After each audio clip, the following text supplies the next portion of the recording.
Hello，大家好，我係 Sunny。我依家所在嘅位置就喺珠海市區情侶路嘅沙灘上邊啦。咁大家結合幾個情景啦。如果擁有咁靚仔嘅沙灘、咁靚嘅海景，而且有大平層，加埋係珠海市區情侶路，要有一個咁樣子嘅一個海景大平層，你認為佢值幾錢呢？咁如果係未睇過天神嘅話咧，我覺得佢嘅單價起碼去到3字頭，甚至乎係4字頭㗎嚇。咁今日咧，我幫大家揾到一個1字頭嘅珠海市區情侶路海景大平層單位，咁佢嘅名咧就叫天神啦。佢嘅位置就響我右手邊呢兩棟嘢嘅啫。呢兩棟依家你面望到嘅就係依家賣緊嘅海景單位啦，而且佢嘅景觀望落嚟就係一線嘅海景、沙灘景啊，以及情侶路嘅一個景觀係非常之靚仔嘅嚇。咁我哋今日所在呢個位置咧，其實位於珠海市區嘅一個位置嚟嘅，大家可以睇到成個景觀係好靚仔嘅。咁包括啦，好多人喺呢個位置去到我哋珠海情侶路最出名嘅城市陽台啦，講緊揸車5分鐘。因為城市陽台佢係集中咗珠海情侶路最靚仔嘅一個叫做海邊商業氣氛嚇。咁你喺度有清吧、有嘢食、有嘢買、有嘢飲，係好舒服嘅。咁包括珠海嘅地標，距離我哋呢個項目講緊直線距離100米，就係我哋嗰邊望過去嗰兩個大貝殼啦，日月貝嚟到呢一邊都好近嘅。所以其實天神個位置啦係非常之靚仔嘅。咁包括我哋1、6樓就可以擁有咁靚仔嘅沙灘海景啊，同埋呢個位咧，亦都係屬於我哋珠海市區最重點嘅地方，因為我哋除咗去到地標啦、商場啦，包括啦珠海依家響情侶路呢一邊為數不多嘅海景住宅，我哋係其中一個。咁正如嘅話咧，基本上呢啲賣晒就冇㗎啦，你只可以揾到更遠嘅地方，譬如同嘉灣、金灣去揀㗎啦，市區就已經冇地㗎啦。OK， 咁依家我哋發展商嘅政策啦，除咗16000蚊嘅海景大平層之外啦，最低首期可以做到20萬，即係意味着我哋攞緊20萬首期，你可以喺珠海擁有一個26000尺嘅2600尺嘅單位，5房，好誇張啊，係265平方嘅 ，OK 啊，非常之靚仔一個單位，而且首期只需要20萬，正餘嘅話咧，全部可以做到銀行月供嘅。咁睇翻個總價先。我哋如果按照253平方嘅單位，單價16000蚊，佢嘅總價為翻就400萬左右嚇，所以係非常之吸引嘅。咁呢個單位究竟內容如何咧？跟住新年嘅鏡頭去實地考察下先 ，Let's go。OK， 而家我哋就上咗嚟30樓睇另一戶型。咁其實我哋大單位係做咗2胎2火嘅。咁啊，大家見到啦，一入門口呢啲豪宅標配嚟㗎啦。好大嘅雙開門係嘛？你有啲咩紅木家私啊？打開到門都搬到入嚟㗎啦。嗱，入邊嚟內廊睇下先。咁其實佢呢一個253平方嘅設計咧，我覺得係好有問題嘅。一點解咁講咧？你喺門口行入嚟，見到你坐喺度食緊嚿牛扒、飲緊紅酒，係咪好奇怪？打開部 lift 都望到你啦。咁其實我覺得，如果你真係要將呢個位置作為我哋嘅餐廳位咧，不妨我哋自己裝修嗰陣做翻些少嘅改動，因為你見到咧，由呢個大門入到嚟，佢到餐台仲有一啲距離噶嘛。咁其實我哋可以由呢個位置做一個細細地嘅 L 型嘅屏風咁樣，即係會有將個間隔做得更加舒服啦，咁樣係嘛？咁你唔使話一行入嚟望到你喺度食嘢，咁有個屏風過到嚟之後呢一邊先至係我哋嘅餐廳以及主人房。咁呢一度咧，亦都會有一個足夠嘅通道，可以嚟到我哋嘅一個廚房嘅位置。咁當然，如果你話呢個餐廳位擺喺度好奇怪咧，我哋仲有第二個選擇嘅，即係呢個位置其實我哋擺個圓台，咁我諗你係6到8個人嘅圓台，呢個位係足夠嘅。咁我哋索性將餐廳呢個位啦，咁變成一個偏廳嘅位置，即係有啲朋友嚟到接待啊，呢個位係 OK 嘅。咁當然屏風呢一樣嘢都係叫做無可避免嘅，都要做。如果唔係一打開到門望到係好奇怪噶嘛。咁我哋先由個廳嗰度開始睇啦，係啦，呢一邊。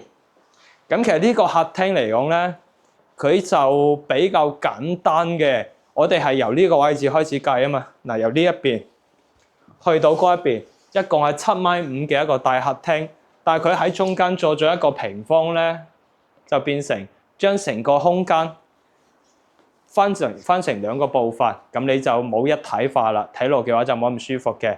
如果係一體咗之後咧，我哋坐喺呢一度望過去7.5米咁大嘅空間，其實好鬼舒服嘅，係啦。但係咧，佢呢個平方都係做咗一個好處嘅，因為點解？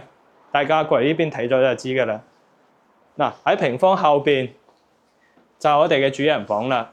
咁如果你話我唔做呢度平方得唔得咧？冇問題。呢一邊作為主人房嘅一個門，但係呢道門千祈記得啦，就唔係呢啲普通門嚇，我哋一定要做一道隱藏式嘅門，即係同呢個牆體係融合一體嘅，咁啊會更加好。咁啊，你咁樣做之後咧，變成我哋要犧牲一部分你廳度嘅電視機係冇位置擺嘅，所以呢一點就因人而異嘅。咁啊，如果俾我自己設計嘅話咧，我會做一個隱藏式嘅門，跟住呢度平方切咗佢，喺呢一度做一個落地嘅大型嘅電視機嘅位置，咪更加舒服咯，係嘛？咁我哋睇咗個廳之後咧，兜翻出嚟睇一睇個露台景觀先。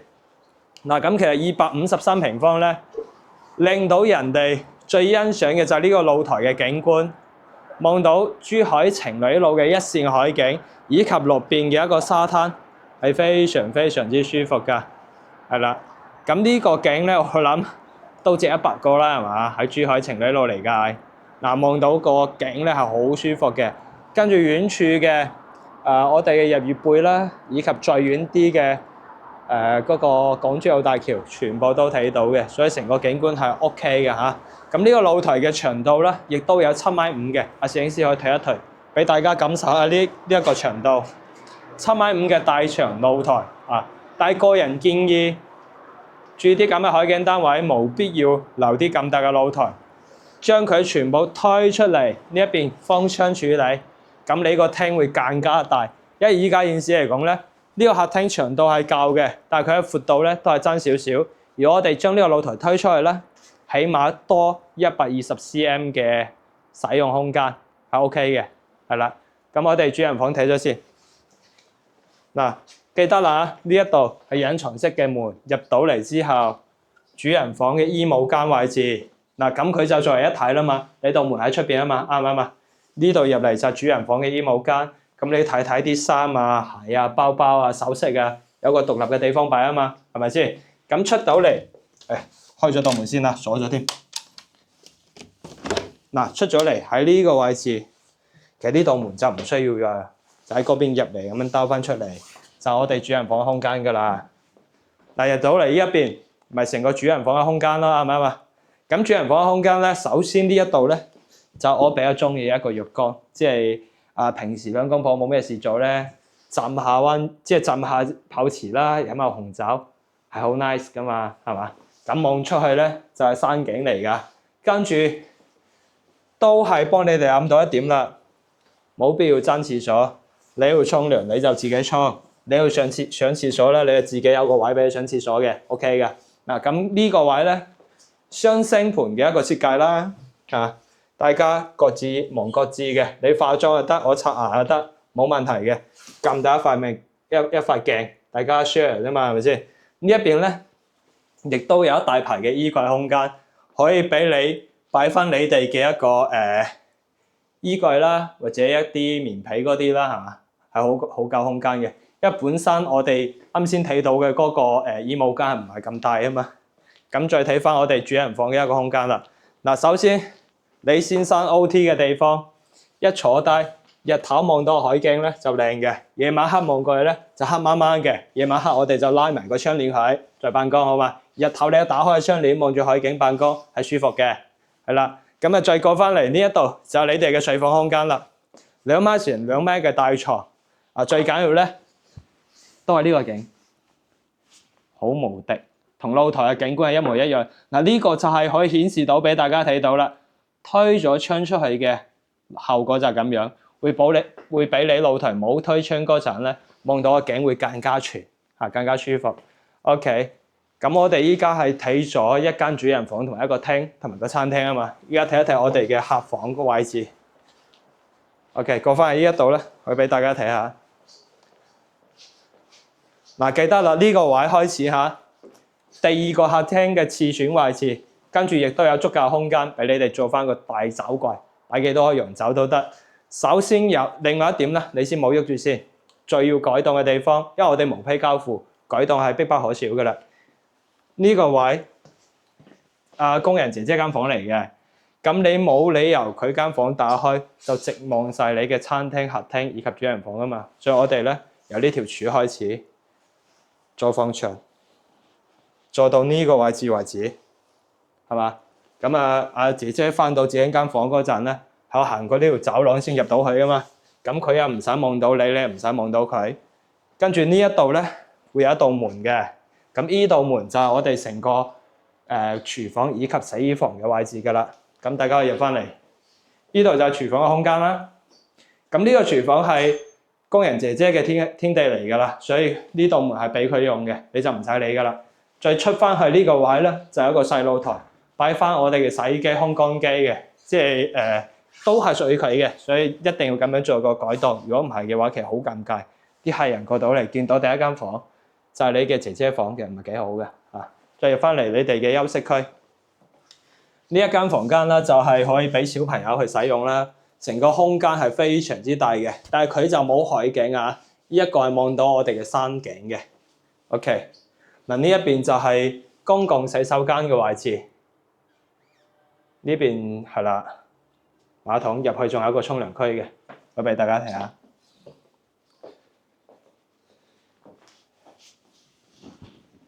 嗱呢間房咧就係公主或者太子間房啦，因為點解咧？佢係套房設計嘅。首先睡房空間大家睇下，1.8乘2米嘅大床，望到我哋嘅山景。跟住呢一邊係啦，個山景俾大家睇下先。跟住咧佢床對過去呢個位啊，就係一大排嘅衣櫃。咁佢有幾多首飾，有幾多衫，幾多玩具都裝到㗎啦。最緊要咧就係呢一邊嘅一個洗手間位置。咁其實就比較酒店 feel 嘅，我個人唔係好中意。咁啊，其實你咁樣嘅玻璃房嚟講咧，睇落係靚嘅，但係太過於商務化啦，冇必要啦，係嘛？我哋不妨呢一邊砌埲牆啦，唔該佢好心啲啦，係嘛？做一體嘅，因為你本身呢一間咧就係小朋友嘅房或者即係大啲嘅小朋友嘅房啦，就冇必要做兩體式㗎啦。咁一個星池喺度係 OK 嘅，係啦。當然啦，佢呢個景觀咧，其實望到一個海景嘅。咁如果你話喺呢間房做個細浴缸，其實都得嘅。我哋揼埋個飄窗，做個浴缸喺呢個位，其實都靚仔嘅。OK， 咁成個253平方單位啦，我哋就全部睇晒㗎啦。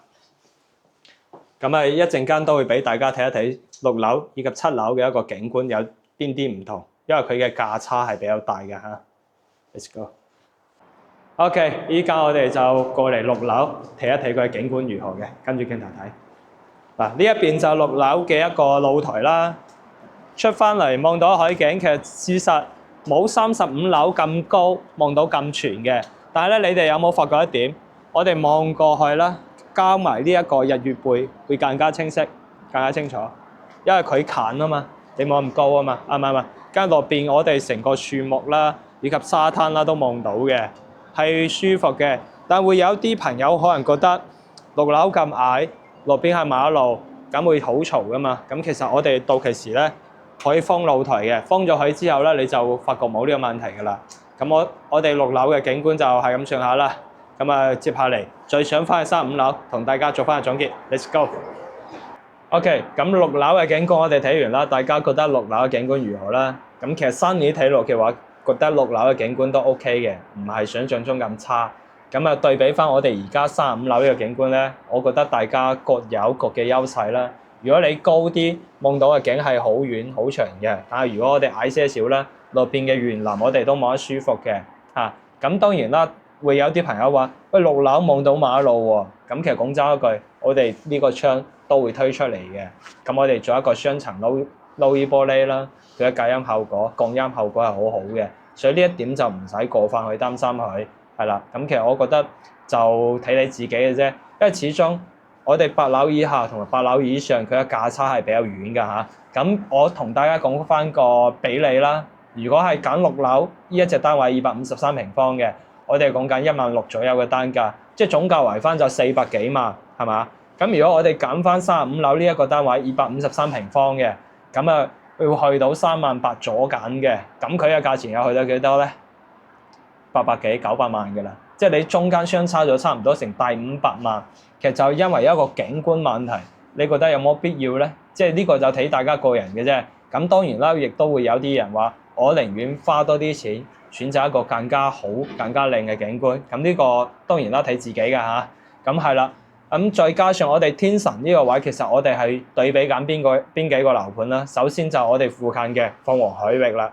咁鳳凰海域嚟講咧，首先佢就冇咁大單位嘅一個戶型啦，係啦，同埋佢嘅價錢亦都係比我哋呢一邊貴啲。咁當然鳳凰海域嘅大平層咧係大裝修嘅，咁佢嘅單價要去到2萬幾到3萬蚊一平方。咁如果你按照6樓嘅價錢16000幾，咁其實萬幾蚊一方嘅裝修可以裝到好豪㗎啦，係咪啊？咁另外一個就係我哋玉海地景啦。咁玉海地景佢相對呢個樓盤嚟講咧，地理位置有優勢，因為佢去到拱北好方便，跟住咧去到港珠澳大橋亦都好方便。但係佢唯一一點唔好嘅就係一落樓冇咁樣嘅沙灘。而我哋呢一邊一落樓就有沙灘，亦都望到我哋嘅海嘅，所以都係比較舒服嘅。但係玉海地景嘅價錢嚟講咧，比呢一邊都係唔平嘅。玉海地景我之前有去睇過一次啦，單價為翻就28000、29000左右啦。按照咁嘅單位，其實佢都要去到700幾800萬嘅，係要嘅，係啦。咁另外一個就係情侶灣1號啦。咁其實情侶灣1號響吉大嚟講咧，佢一路係以一個高端住宅盤去打造嘅，所以佢嘅價錢唔會平。基本上都係去到4字頭嘅，即係如果咁樣嘅單位咧，差唔多係過千嘅啦，係啦。咁如果對於天神呢個單位大家有興趣嘅，可以私信 Sunny 啦。咁想睇實景嘅話咧，亦都可以私信我啦。咁我哋下一期視頻再見啦，拜拜。